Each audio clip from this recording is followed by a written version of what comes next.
Today, I have separated my track making process into 5 steps so that you can have a better understanding on how I, as a professional music producer, create a track from start to finish. And so that you can then apply all these techniques into your own music making process. On my channel, we have already talked about different genres and how to make tracks in 10 steps from start to finish. But in this tutorial, I want to take you a little bit deeper into my own workflow and show you some of my personal favorite techniques that I'm currently obsessed about as an artist. And I can't wait to share them with you because I'm sure that you will love them as well. So today we're gonna work on this track called Middle.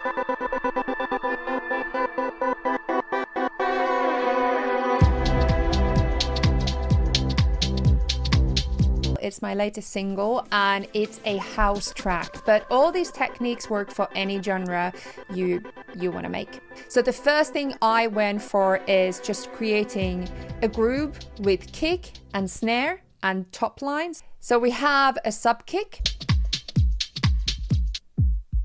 So we have first kick and you can see that it's very, very, very deep in the low end. So I wanted to have one that is just focusing on the sub area, and we have a little bit of boost also from the drum pass, and then I have baby audio IHNY2 to add some parallel compression punch to it. Then we have the second kick,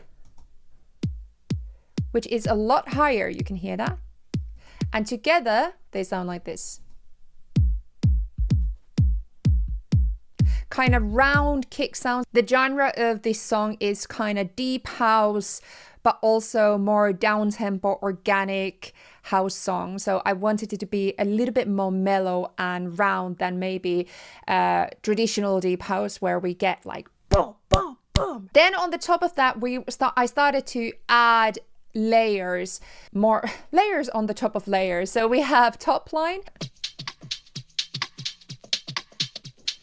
The thing about this clip is that you can see that there's actually lots and lots of automation going on. Reverb, vocal crush, format, adding some crush, damp, fade. So you can just see that I've automated a lot. And in the step number 5, where we're going to go through automation, I'm going to talk you through all of that. I also wanted to add a little bit more groove that is more subtle, that I can add examples just from the beginning, and it's more percussive sound.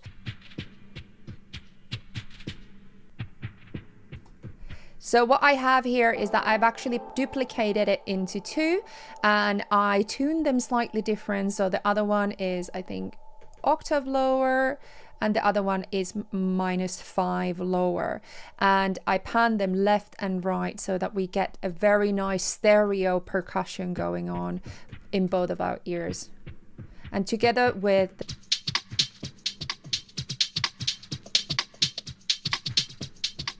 so obviously we needed to add some little bit more oomph to the beat, and I added snare and clap with the wood. It has like a wood clung to it. And I think that is very nice and organic again sound in this track, which I wanted to be soft.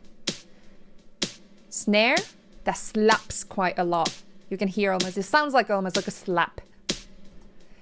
I was playing with that forever, trying to create different snare sounds, but nothing really worked until I actually went to my first version and found the snare from there, and it was this one, but I just needed to add a different EQ in here. So without the EQ, it just sounds a bit bland. The. And then with the EQ,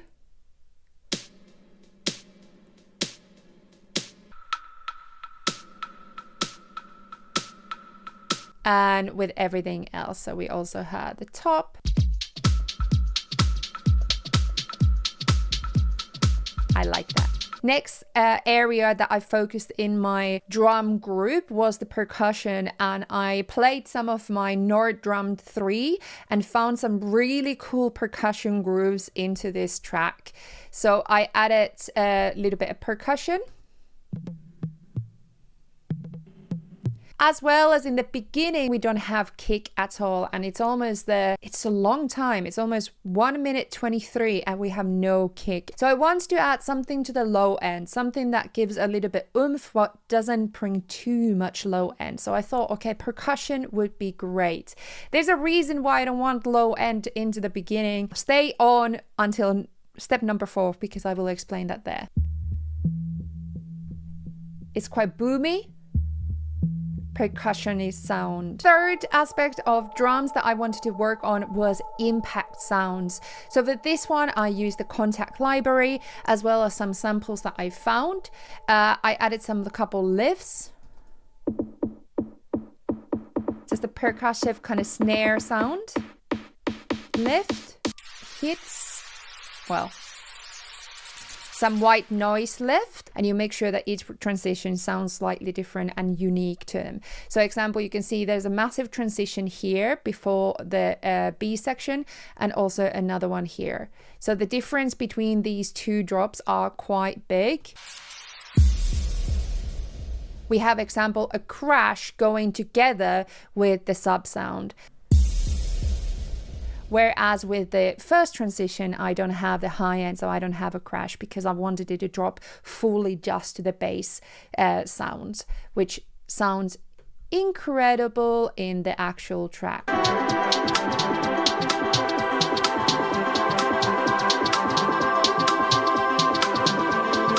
going to the transition.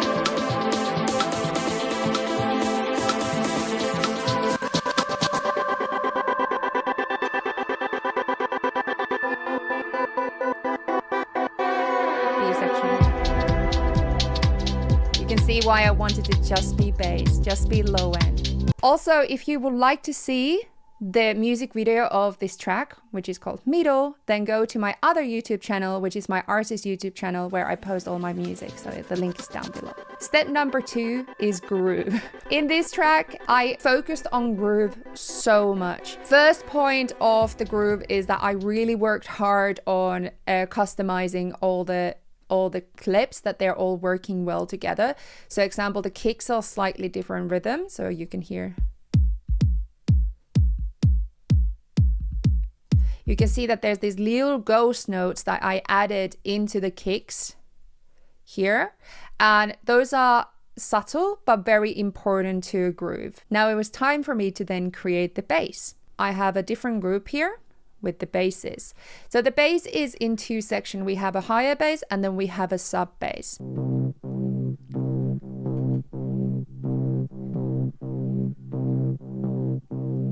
Made with analog. I have a gate there to add some groove as well. This would actually had a big part of it, because without gate, you hear this different groove to it. On the top of that, we have a sub, which is the same. It's the same bass, but we have put it in an octave lower, and we have EQ'd it so that it's only on the sub frequencies. And listen how much more it adds to it.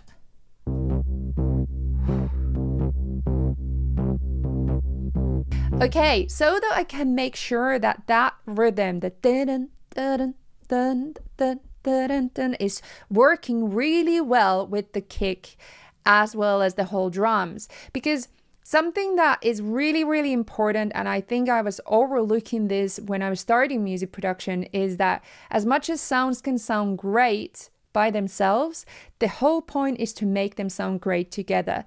Example, the bass could have sounded great groove-wise without the gate, but together with the drums, it just sounds so much better with the gate. So I was kind of like previously, I was always soloing things a bit too much, where I needed to actually listen to them as a whole. So what I did is that I really utilized the groove pull aspect of Ableton Live. And I do have a full tutorial on groove pull, so please go and have a look at it if you're not familiar with it. When I had the beats and I had the bass, what I did is that I went into here browser and I went to grooves section in browser. I found a nice groove that I really liked, a groove preset, and here I had begin accent 16th, as well as I had this other one. I actually chopped this up one of these top lines and I put it here, which means that it's analyzing the groove of the top line that is already there, and it's creating a groove out of it, which I can then apply to other samples and clips. What does that mean? It means that if you listen very carefully to the top line, there's this really clear cycle of velocity that is happening.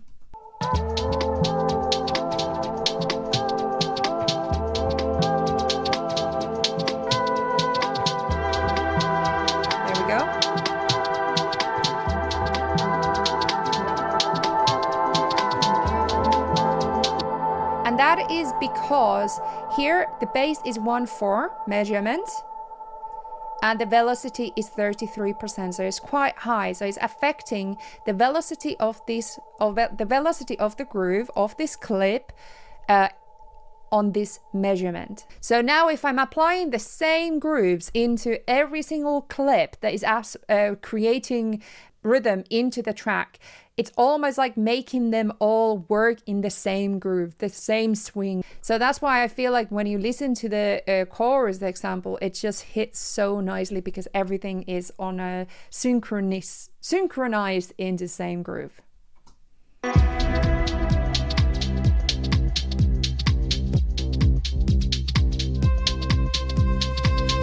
Step number 3 is adding chords as well as harmonic instruments and melodies. So this track was a little bit different for the fact that I was using a lot of violin. So if you are not into putting organic instruments like violins into that, then please go to my other videos where I show techno and house and how to make a lot more, I would say, commercial sound. But hold on and don't go there yet, because in this track I want to show you what I did with the violins and with synthesizers also. So everything started from one vocal sample. So I had actually a vocal sample that I've recorded a long time ago.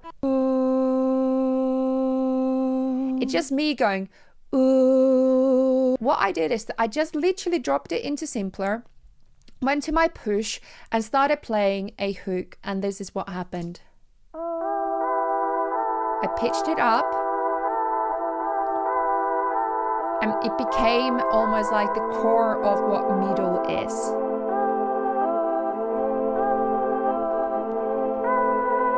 It does have the very traditional house da da da da da da da da rhythm, which is very still traditional for house music, but I still took my own approach and I applied my own style into that rhythm. Other sounds that I recorded was lots of violin. So example, I have these reversed violin hits.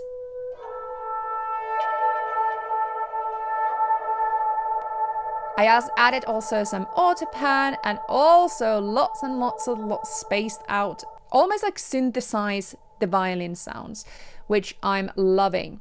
The hook of this whole song is actually reversed solo. So I played this clip that originally goes like this.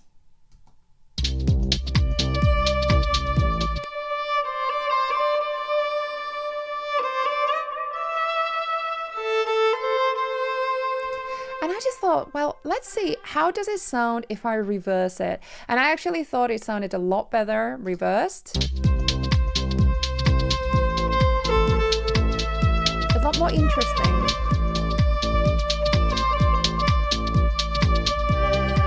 Any type of melodic line, if you can somehow manipulate it a little bit, reverse it, something, you might find something a lot more interesting out of it, just more engaging.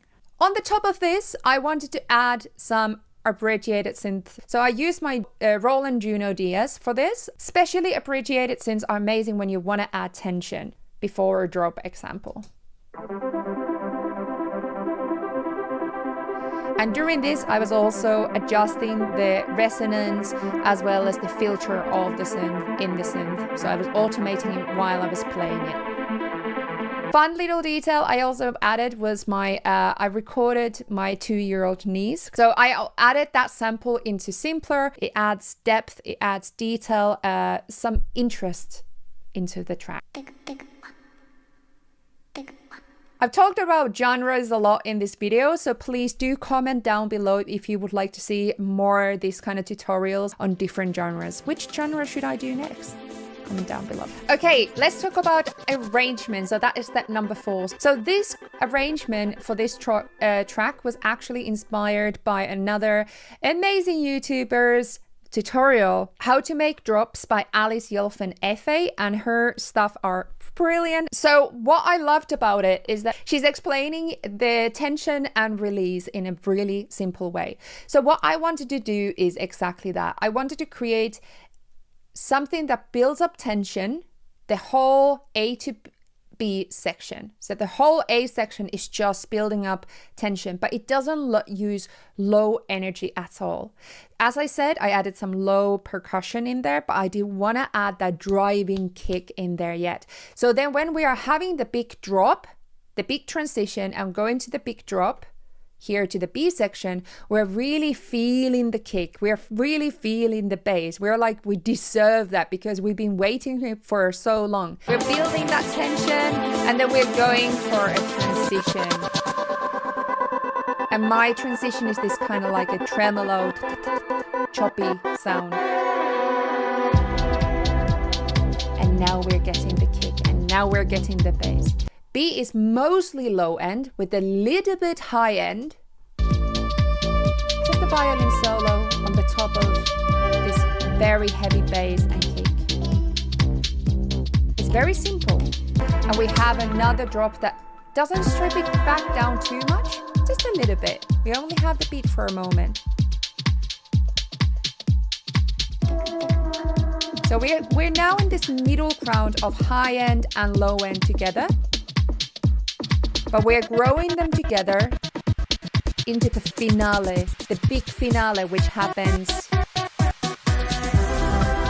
And now we have the low end, mid, high, all working together as this big, massive sound, and it sounds even bigger now. Especially when you do any type of EDM, is the fact that we need to have tension and breaking tension. We need to have something that people are waiting for. Again, with silence, with contrast, we can create a lot more impact. So sometimes silence before something big can emphasize how big that is. We are not adding low end because we want to emphasize the low end when it comes in.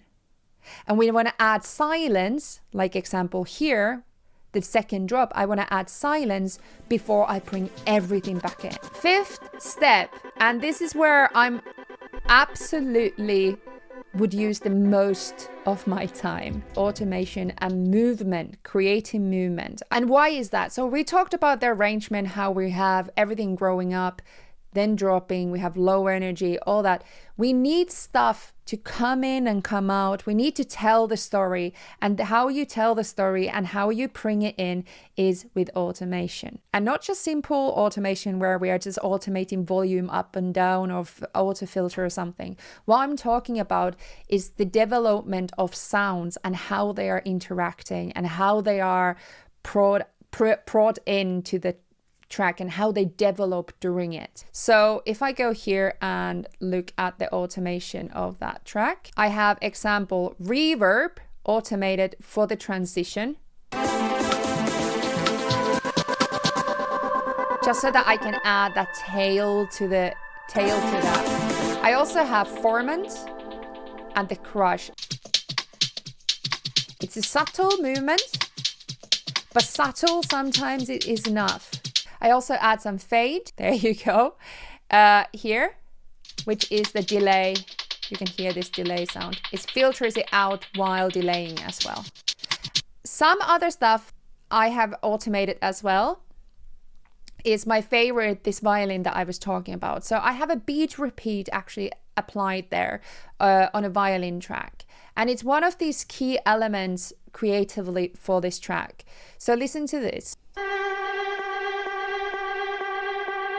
I'm filtering it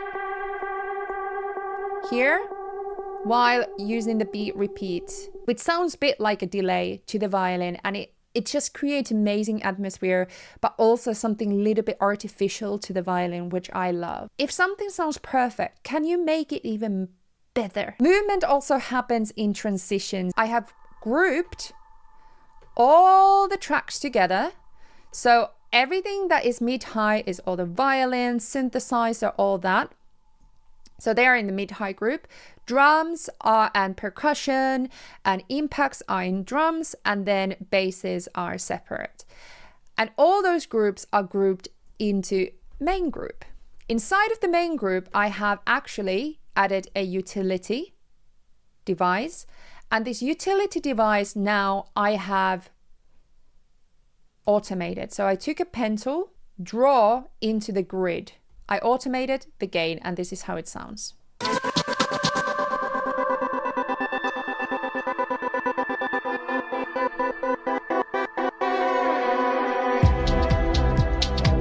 And that is one of my favorite techniques that I've used in this whole track, and it's super simple, and I used it again in the second drop as well.